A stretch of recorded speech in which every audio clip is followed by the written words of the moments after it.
And good morning, Yamhill County. You're tuned right here to KLYC 1260 AM, streaming on Facebook for this show. This is To the Root of It, your weekly gardening show. I'm Kyle. That's Ray over there. And for those of you that are joining us on video on Facebook right now, you can see that we have a whole table full of onions and some bounties from the garden that Ray and I got. So we're going to be talking about some of the stuff that we got in our garden. It's a huge bounty of 3-inch long squash. Good job, Ray. Yep. But you want the baby squash right now, nice and tender. Oh, man, Friday, these suckers stir-fried. Succulent. Yeah, exactly. Yep. So nummy stuff. So we're harvesting these things that we planted in the spring, coming up. Flowers are looking beautiful. The weather has been great, good. Absolutely perfect for getting a good start in your garden. We are going to have a little issue coming up with it's going to get warm, and this is the time of the year when the heat low forms over California and the San Fernando Valley is a furnace, and it leaks up into Oregon, and the next thing you know, Medford's like 105. Right. Then you know it's coming, because then it gets into the Willamette Valley, and then we get warm. Yeah, really warm. And what we're talking about is coming up, and particularly next Friday into the 4th of July weekend. Yay! We're looking at. But for right now, what I've been surprised at is that we've been fairly perfect. And perfect for me is somewhere in the mid-70s, low 80s at the most. And that's basically where we're going to be until Wednesday, the 24th. Then we are into the 90s, and then by Saturday, the 27th, we're looking at 100 degrees as a possibility. And so next weekend is going to be hot. So the advice that I'm giving and taking myself is this is where you want to make sure you're getting that deep water treatment down. Yeah. You start building that up this week, so you're not having to dump it all at once, but you want to get that water deep in the ground so that those roots have slow something soaker watering. Exactly. That's the way to get it so that it sinks down to where the roots are at and actually gets below the hot crust of the soil. Right. Pouring water on top of that hot crust it's just going to run off down the sidewalk. You're going to get about a half a millimeter of reach down into the soil. You're right. But if you've got that deeper penetration, then when that heat comes and it wicks off that condensation or the water that's on the topsoil, then you still have that deep stuff. But it's something to be thinking of. But when we talk about weather, we're always talking about Rufus over there at ovs.com, because he gives us the best details for here in the Pacific Northwest. And he's even saying that there's a possible thunderstorm model maybe for next week. And I'm looking at the weather map, and I'm looking at the on Wednesday, it could be partly cloudy, but it's still 90 degrees. So that's what he's talking about. When you get that heat, and then there's a higher humidity, then we might get some thunderstorms. But during the spring, I've seen them predicting possible thunderstorms multiple times, and it hasn't really happened. But the thought always has to be out there, especially during now here in the valley, where we have a caneberry harvest coming up. We don't want any possibility of rain during that, but we don't want any hail either. And no hail. Hail's bad. So what else do we have here with the weather? Well, if you're susceptible to heat, and personally, now's the time to go buy the fan. Don't wait until that's a good point. Don't wait until every Home Depot and Lowe's and everybody's completely sold out. If they're not already. Right. Now's the time to go shop for that fan. Yeah, if you've been considering an AC unit, this is the time to go get it. You're absolutely right. It's amazing. As soon as the temperatures get up to 95, all of a sudden there's not a fan to be found anywhere in the state. They're gone. They're gone. That's a really good advice. So and then coming up after the 4th of July weekend, he's predicting a possible cooling trend, and that'll be coming up. So that is our nice little weather. And it's a perfectly natural summer weather pattern. Right. It's summer in the Willamette Valley. Expect it, plan for it. Take care of your gardens. Take care of you. Do your gardening before like 10 o'clock in the morning, or so that in the evening, like at 7 o'clock, you can just sit out on the deck and have a cool, refreshing thing. Yeah, it's a good point because, in the spring we're used to not getting out to the garden till afternoon because it doesn't heat up until it takes that long to heat up. But right now, it's hot right now. Put as much water in you as you think you need to put on your plants. That's a good point. That is a great point. So we have, speaking to this heat, speaking to what we've been talking about actually with some nitrogen deficiency the past couple of shows. Yes. With the heat that's coming up, you really start to see these things stressed, especially if you're not watering particularly. But we did have a lady call in or and I hope she's listening this morning because we really need to have her bring in a soil sample so we can pH test it. Why don't you go ahead and describe this lady's problem, because she did send us an email and she had these nice raised beds and she sent us pictures even. Yep. And beautiful raised beds. Right. And she bought the right kind of soil. She got her soil over at Northwest Greenlands, and everything was, by the book. And I've got a couple of questions to ask her. So if she's listening this morning, go ahead and call us at 503-472-1260. And we got a couple of more questions to ask you about how you went about doing this. Because now I've run into another person who also built the beautiful raised beds, put in the perfect dirt, and about a week after she planted all of her plants, they turned bright yellow, just canary freaking yellow. Yeah, and that's the same problem with this first lady is that we've got yellow plants, and it's a problem that I have with my peppers that I planted them back in early May, and out of pots, so they were green when I put them in the ground, but within a week they were a nice yellow sheen, just like these baby squash. Well, these, yeah. Like the baby squash are more green than some of these leaves that I had. And so I was getting kind of frustrated. I'm like, what's going on? What am I doing? But, the thing that I'm looking at, and I think the conclusion that both of us came to, is that it's a micronutrient deficiency, because you've got this great nitrogen soil, rich in everything. But what calcium and magnesium do is they enable you to take that nitrogen and transport it across the plant. Otherwise, they help the plant process nitrogen, right? So that it can suck it through the roots, and it can actually get it out into the leaves, where it can do its transpiration and its normal changing sunlight into food and starches and sugars in the leaves. But the micronutrients are the thing that actually makes it all happen. Right. If we want to get scientific about it, and we usually do here on the show, the manganese it's got the charged ion that the roots require to process that transfer of minerals from the soil, and if you don't have that electric charge, then that then becomes the problem. So that's why these micronutrients, you don't need a whole gallon of these things on a plant. It just takes a little bit of spark to start the whole process.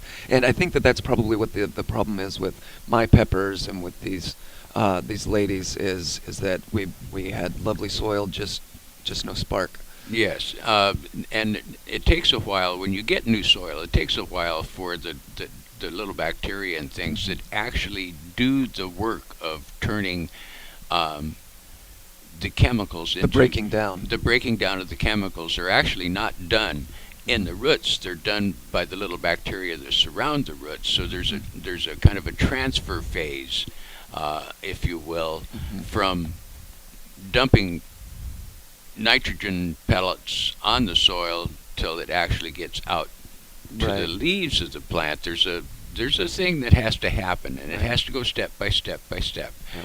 Now, these guys... You're pointing to your Walla Wallas. I'm pointing to the Walla Wallas. These, there's a slight disclaimer. I did not actually put these in the soil. My good friend Glenda did. Oh, okay. I bought the box at the community garden, and she said, well, what do you want? I said, well, onions. It's cold. No way. Because I was in... You were where it was warm. I was in another country.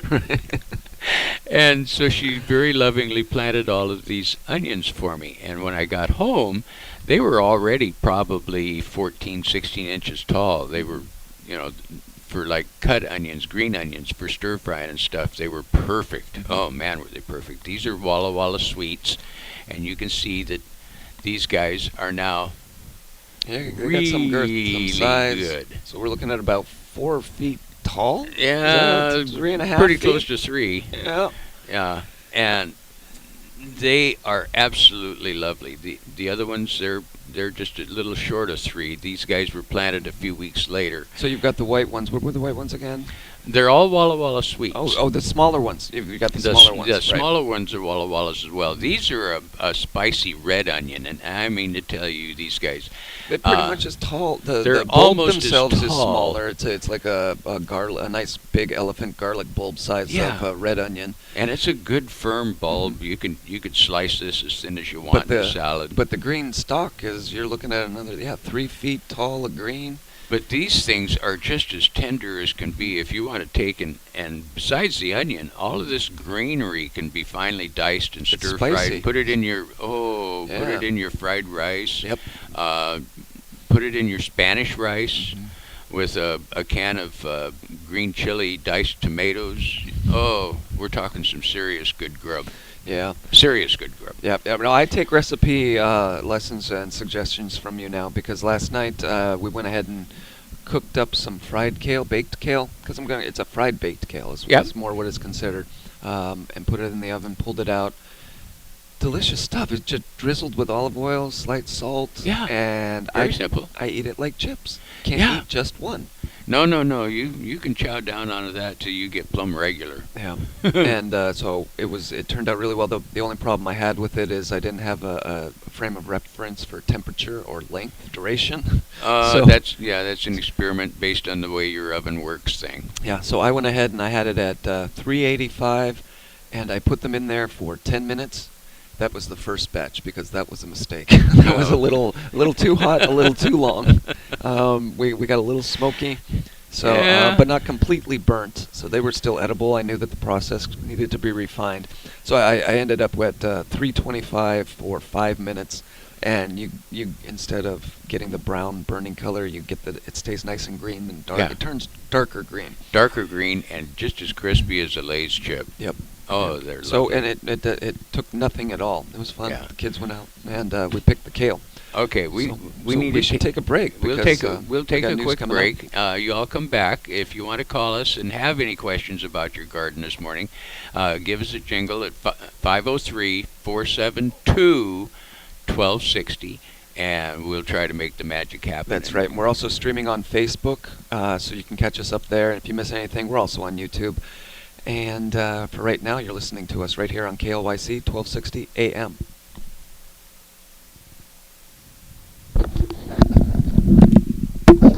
Hey, how you doing, dude?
Okay, we're back, folks. I hope you went and got a cup of coffee because we got some serious stuff to talk about this morning. Don't we? This is the time of the gardening season when everything that you've done up till now either pays off, or you look out one morning and you go, "Oh my God, it's dead!"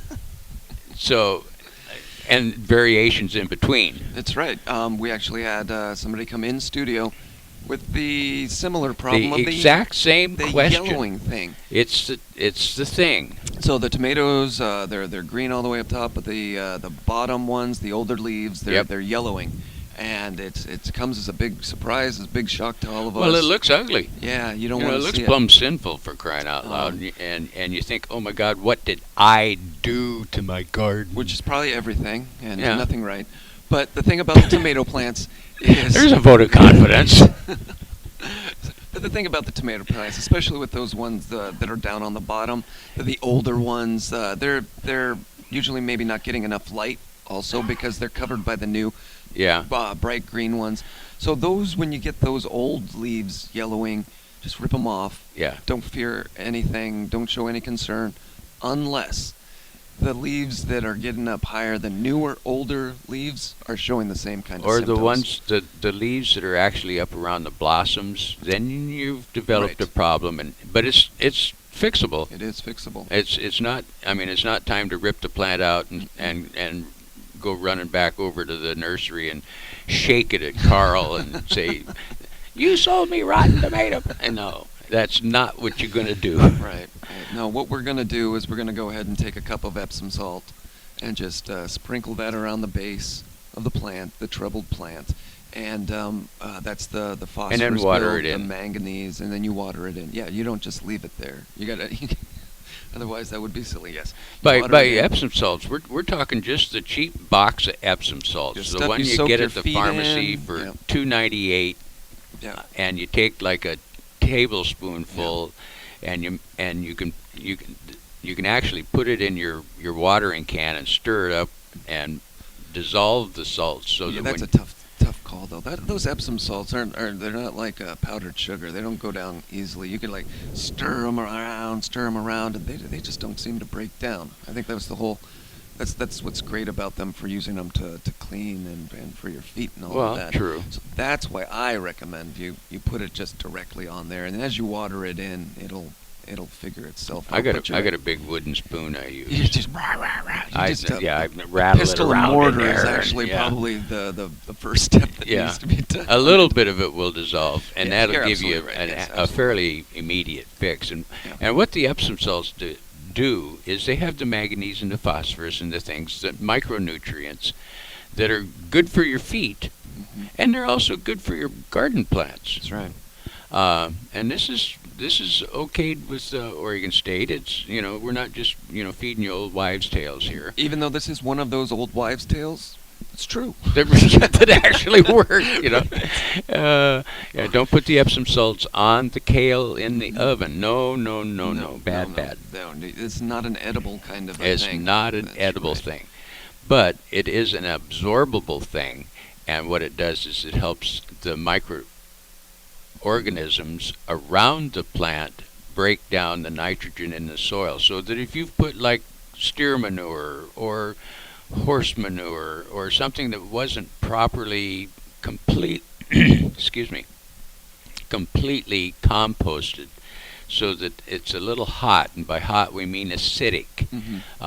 Too much nitrogen too fast is not a good thing for new young plants from the nursery. They don't. It's like if you took your 1-year-old child and you gave it a slab of steak that wasn't cut up. Can't process it. It doesn't happen. They'll gnaw on it and suck on it, and if they break a chunk off, they choke and they turn about the same color as zucchini. That's right. And the problem that we do have here in the valley is because the calcium and the magnesium, those are readily leached from the soil. Right. And so when we say it's readily leached from the soil, that means it comes up to the top and it just washes away when we get that rain. So that's why we're seeing these yellowing things. And honestly, it almost appears like an epidemic with the amount of questions that we have at Extension and through Ask an Expert, and even people walking in the studio and asking. That was cool. But it isn't an epidemic. It is something that we do. It's not a bad deal with. thing. It wasn't this bad last year, I remember. But it's probably because the year before I properly applied the amount of fertilizer, and it had it all in it. And so it's not in there anymore, all washed away. Just got to do a recharge. And overhead watering also affects the amount of nutrient in the soil, because it does have a tendency to wash it out. It just washes it away, breaks down, it bonds with the water, it runs off, and it's gone. Yeah. So bolstering your micronutrients could possibly help with that. Yeah, actually, speaking to that overhead watering, one of the things that I brought in some kale. So when you're online or viewing this on YouTube on the rerun, you can actually see this kale has some holes in it, and the holes are actually because I overhead watered it, and a piece of water stayed there, and the sun came along, and just think magnifying glass in an ant, and it's basically the same thing. So I've got these white spots all over these really nice dark green leaves, but I know that's what it is. Thankfully, it's not a slug. Doesn't hurt them for eating. Like that. No, you actually have less of it. Well, that's a nice looking stalk, son. It is. It's tough and it's hard and it's not wilty at all. And I'm actually kind of proud of it. But speaking to this, I don't know if we're going to be able to even get this on video, but I've got a perfect example of what we're talking about. We've got the dead leaves outside. We've got the yellow in between the veins, but the veins remain dark green, and that'll be the last thing to go on this leaf. But that's a good sign of a micronutrient deficiency, because here, especially, we can talk about the calcium and the magnesium. But we also have boron deficiencies. It's something big in the vineyards that you look for. And orchardists really have to watch their boron content, or they have poor fruit set. Right, and the reason is what you'll see as the symptom for boron deficiency is you'll have it'll be the same thing as the calcium and the magnesium, except the tips will scorch. Right. So that's when you get the tips of the leaves, and they're brittle and they're just crumbly. And you'll see the other symptoms with the yellow leaves and the dark green veins. But that's boron, and that's something else that you have to look out for. And to go ahead and replace that, you're looking at borax or borate to put in the soil. Which also works really good against ants. Did you know that? I did not know that. Well, you look at most of your anti-ant products, because everybody's got sugar ants right now. It seems like it, they just...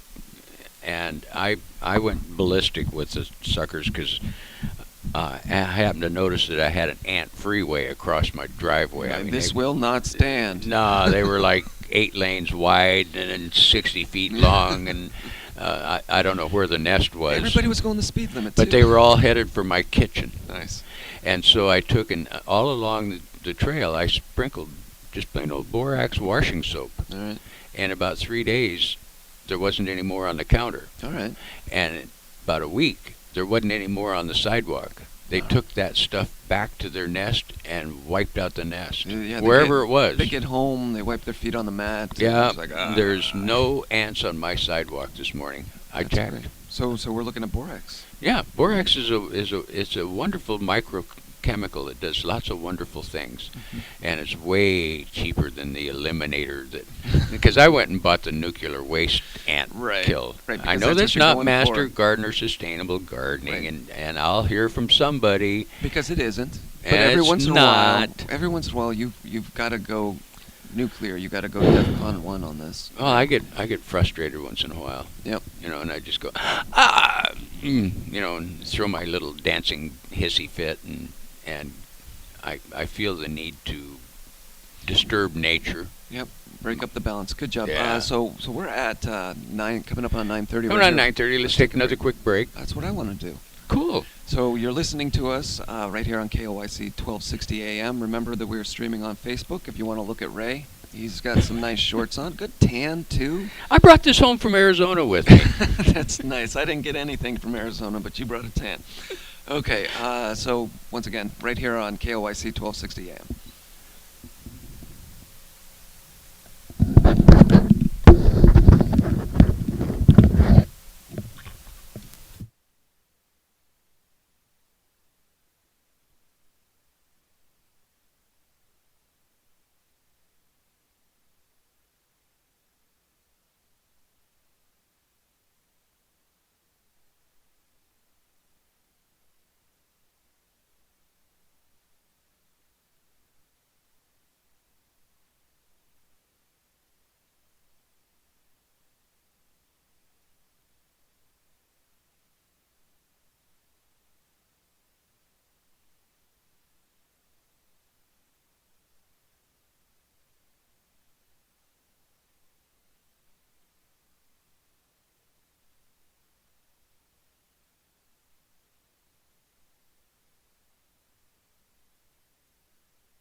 Okay, we're back, folks. Hope you got refilled your coffee cup, because now we're going to get serious about some things that are going on here in Yamhill County. And the problem with having a successful garden is you're probably going to have happy bugs. That's right. You get the nice, beautiful blossoms that you're looking forward to having. And that's what you want, because like You my want purple asters that I have right here, they are a magnet for moths and butterflies, and you want those things to come in there and bring They're a the breeding joy. ground for all kinds of wonderful things. But I know. But then you bring in the cucumbers, and then you bring in the beets, and then you bring in the beetles. Yeah, and then you have the tomatoes that started out all beautiful, and you've survived the yellowing bottom leaves. You cut them off, and then you happen to notice that on your pepper plants you got a few aphids, and so you're not really worried about that. Rinse them off with water, right? Rinse them off with water. Spritz them with a little mixture of any kind of light detergent, soap. Horticulture soap. Horticultural soap. Not Dawn. Yeah, Dawn. Not necessarily, unless you really mix it light, because the detergent will burn the leaves too. But then what these bugs are bringing in, these insects, they're not bugs, but they're bringing in what we call vectors, science. Yeah. But more particularly viruses. Yep. And they've got little bacteria maybe on their feet. Yeah. So they've been wading through evil stuff on some other plant. So last year I had a problem, and I was introduced to these viruses. I got a tomato plant, and it was mail ordered. But when I got it, it didn't seem to grow much. And on the leaves, there were these little worm-like kind of patterns inside of the leaves. It didn't look like there were worms, but then it stunted its growth, and then it stayed about 5 inches tall for the rest of its life, for the rest of its duration. So what I found out is that I had a mosaic virus.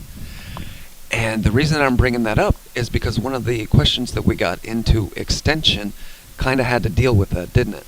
It did, and it was specifically pepper plants that were in an absolutely perfect environment as far as the best that humans can do for plants. In a greenhouse, in the sunshine, routinely drip irrigated. Everything was absolutely wonderful and should have been just fine. Mm-hmm. It should have just grown and made peppers and been eaten. And anyway, Right. what started to notice was the leaves started getting a mottled pattern to them, where there's a little bit of yellow and a little bit of black, and it's a kind of Like an indentation of the leaf. Where kind of a random pattern. Right.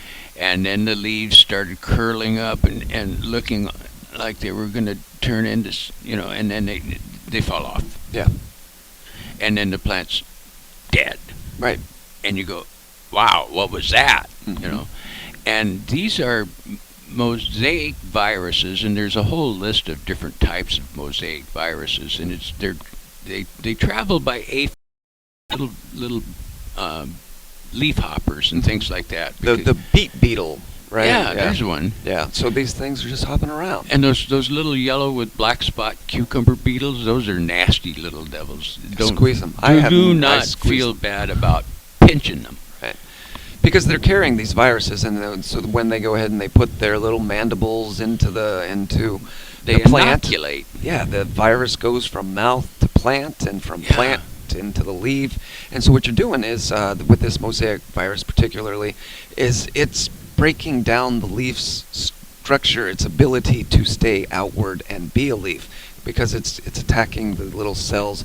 And so that's why you get the leaf curled. It's curling in because the leaf can't hold its structure anymore because it's being attacked.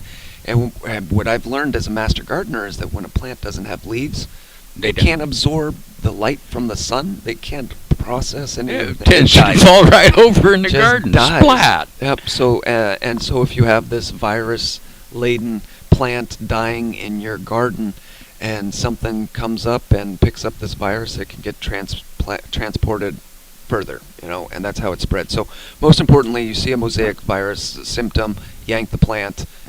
I'd even get a little bit of the soil around the plant. Just throw it away, and maybe not necessarily in the compost, but in the burn pile. Well, there are some cultural controls. But there are things, some plants can survive this. They can get through it, because if it happens early, maybe you can get through it. So what do we do? Well, first off, if you're on the outskirts of town, you want to plant these things as far away from alfalfa and clover fields as possible. I see.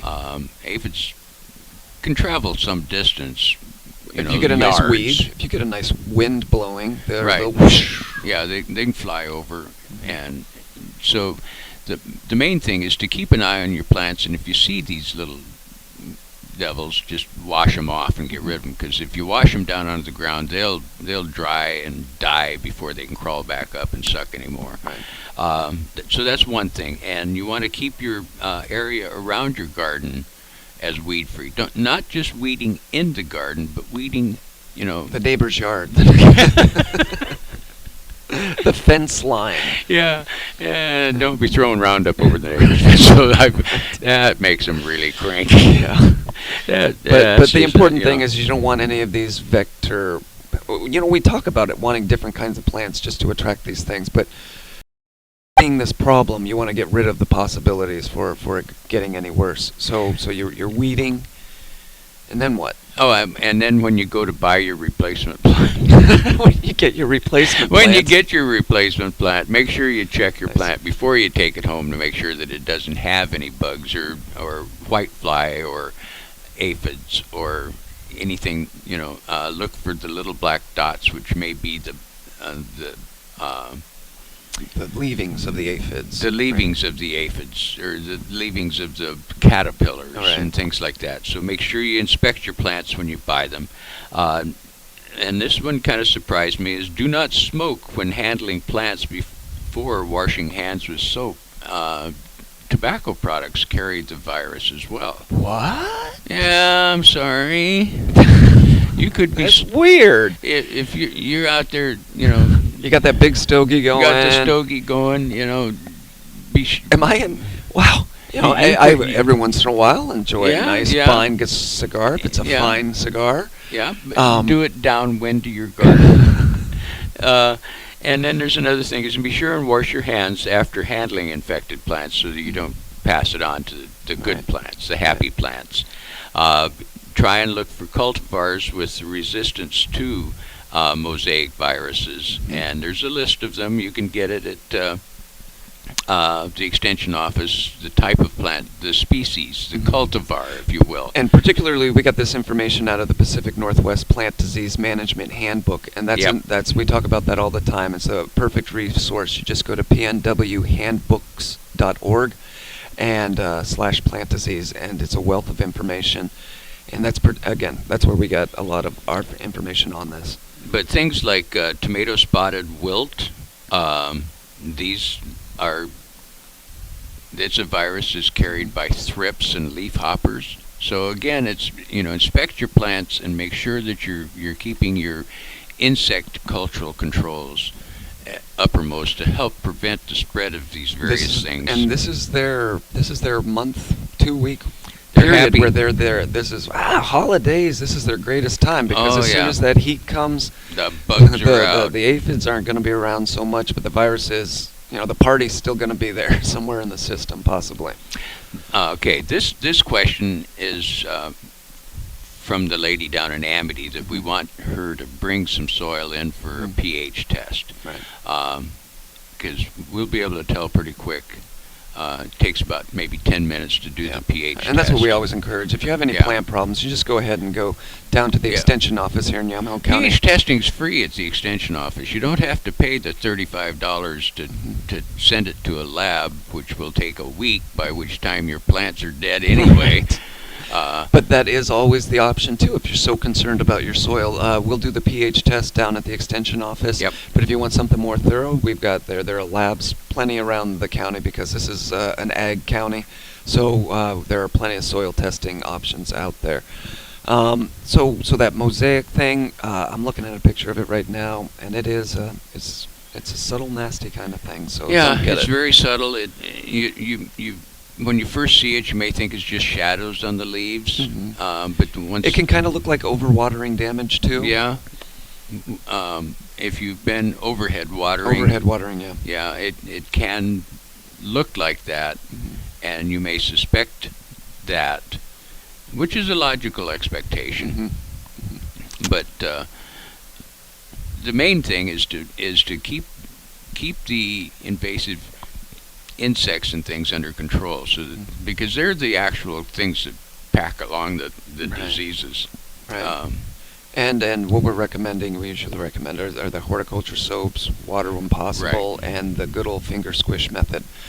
Because if you want to get into the chemical things, they're out there, and they work. Science works, but maybe you're not into that. And so, why don't we take another break, Ray? Because we're looking at about quarter till. One thing before we go to break. Nope, we're going. No. We're already okay, we'll do it afterwards. Right. Okay. So when we come back, we'll get into what Ray wants to get into. Right. But for right now, you're listening to The Root of It right here on KLYC 1260 AM, and we're also streaming this on Facebook for those that are interested.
And we're back. This is Ray with To the Root of It at 1260 on your AM dial, KLYC radio.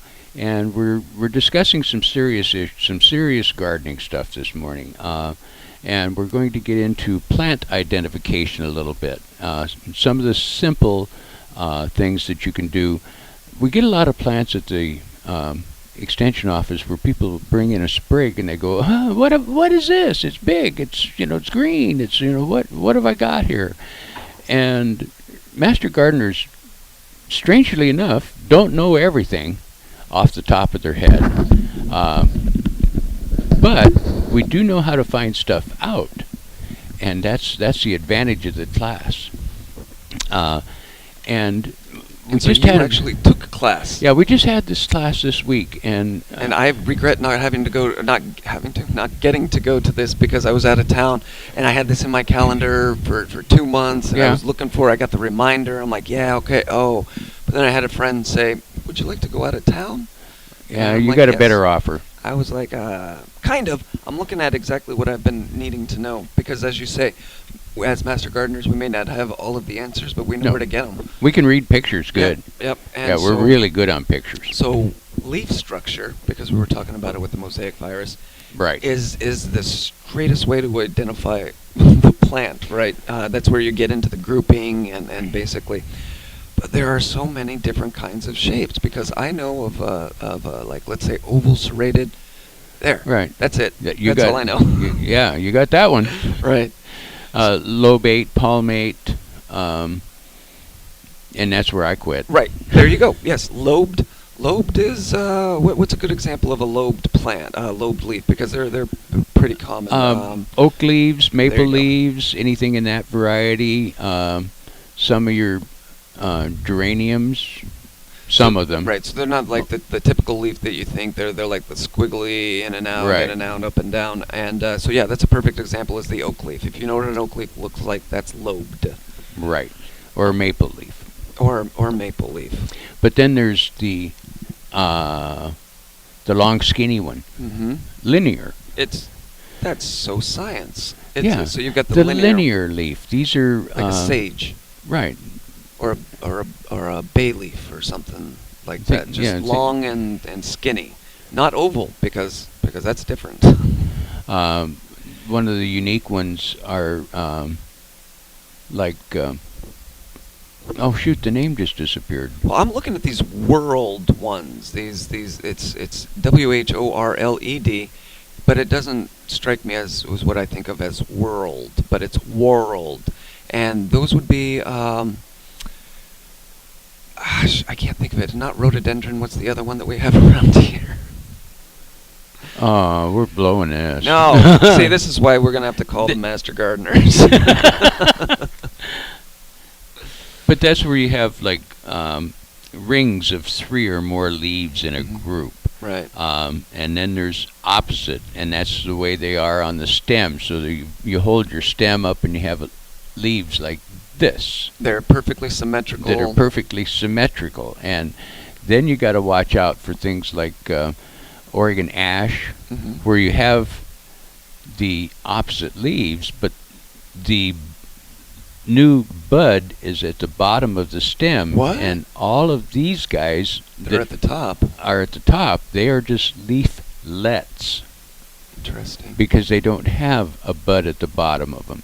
The whole thing with all the leaflets is the leaf. That is strange. And so that's a whole different batch of cats. And that's your Oregon ashes and things of that nature. And sometimes various plants come in. And this is what we have to do is actually, that's why we say bring a sample. Bring a sample so we have a picture, unless you know that it's a lobed leaf that has black tar on the bottom. But anyway, so when we talk about leaves, though, the first thing we do is the shape and the arrangement. That's what we were discussing. But then you've got the margin and the venation, and the margin is the what's around the tip, the outside, very edge of the leaf. The edge of the leaves. If it looks like a little sawtooth, or if it looks kind of rounded, or it can be spiky. And this is where I get so confused, because I think of serrated leaves, kind of like, let's say, a raspberry leaf. You've got the little serration, but then there's a double serrate, and there's a crenate, and then there's a dentate, and they all look like sawtooth to me. Yeah, but it's the shape of the sawtooth. Right, but when you're looking at the picture, you can absolutely see the difference. And then you add in ciliate. Oh, yes. That's the one where there's little hairs on the edge of it, and that's where you got to get your little microscope or magnifying glass. Magnifying glass. That's the one. I actually finally broke down and went and bought a big square old man's reading glass. Wow. I know. Are we there now? I'm there. I have made it. I've made it to official old man status. I bought a magnifying glass.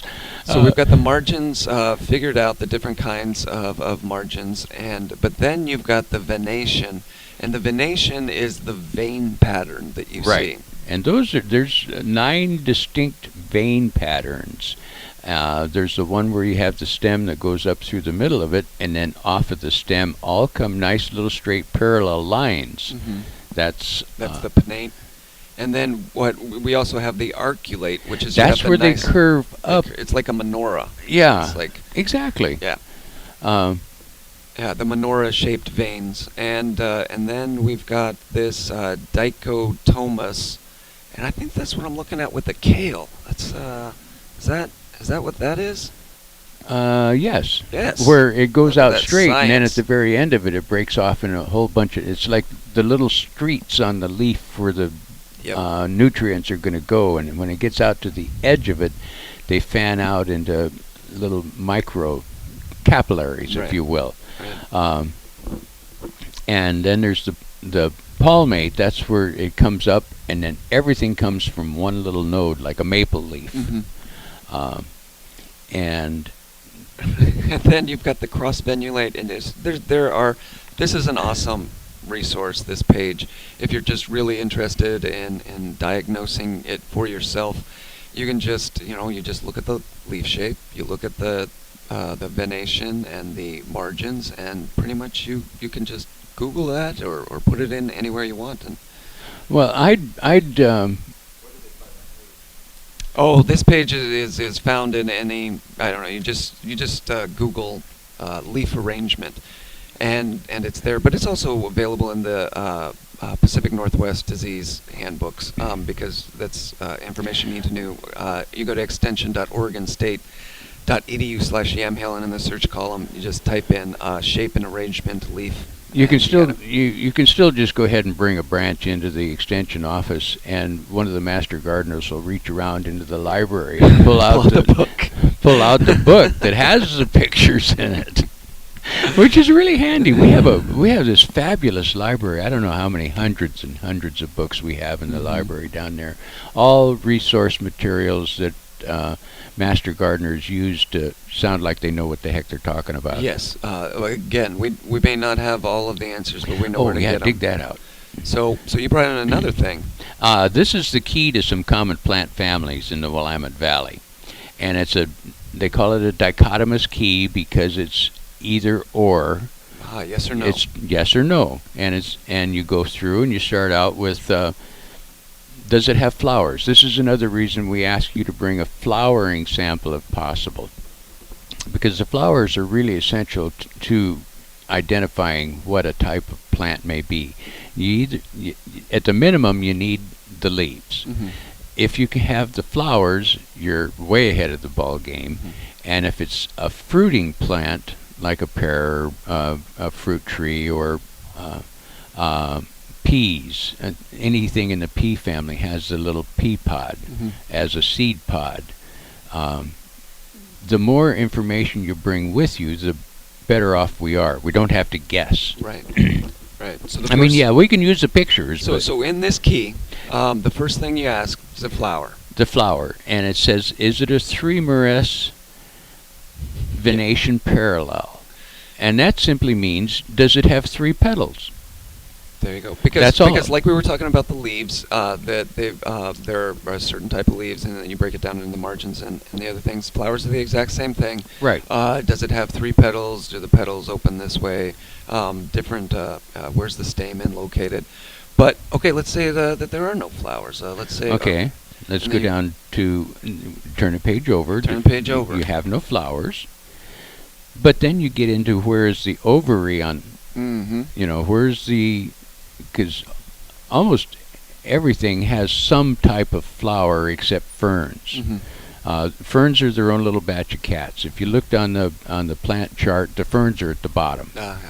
And then as you get up, just about everything. Because then evolution, because the Earth was covered in ferns, and then evolution happened where seeds could be transported elsewhere. The plant didn't have to just grow where it is. Right. And so yeah, that's so seeds happened, and then flowering, and all of this nature has taken place. Yeah. But then you start counting petals and things, and that puts it in a different family, and you can figure out the major families. Now, as far as the actual variety that you have, because the cultivar specific, that may not happen. Yeah. Because within each plant family, nurseries and propagationists have developed hybrids of practically everything ad nauseum because of looking for a particular color.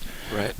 My sister sent me a picture on the phone the other day of this gorgeous yellow flower with red veins and a nice picture of the leaves in the back. And so I used this, and it turned out it's a member of the tulip family. It's a tulip tree. Awesome. But within the tulip tree group, there's 500 varieties. So the actual name of that particular tree, and we didn't get there. Yeah. So that does become a problem for diagnosing, because you have the same leaf structure, you have the same petal structure, but the inside might have a purple dot to it. The left stamen might stick out differently, and that's how you come up with the different cultivars. And that's how we can help you figure out what type of plant you have in your garden. Is to bring in a sample, bring in a nice fresh sample with flowers if possible. I can't stop playing with your zucchini. You need to cut them babies up and mix them up in the rice. Yeah, it's perfect. I've got rice left over. I've got some lamb left over from Daryl. You know what? I found at the bottom of my freezer.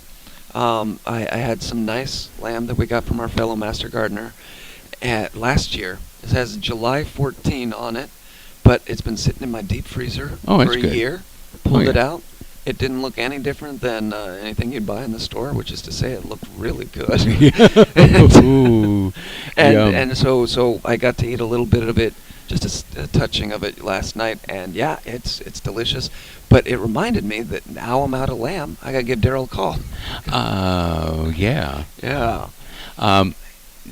Now, you said you had some rice left over? Yes, I do have some rice left over. If you want to have a real treat, chop up one of them red onions. Don't you know I'm doing that? I know I am. Yeah, with the lamb and the squash, and you got yourself some pad thai that is just good. Oh my gosh, if I could just track down some fresh basil, my wife would love that rice. Actually, I just happen to know where some is. Oh yeah? And I have permission to pick it. Oh, good. And they're basil plants about this tall, so you can go ahead and just snip off the top of it, and you've got it as fresh as you can possibly stand, and the basil plant will still make more basil. Let's get out of here, Ray. Let's go do that. I got to go get some basil going on. You've been listening to The Root of It right here on KLYC, 1260 AM.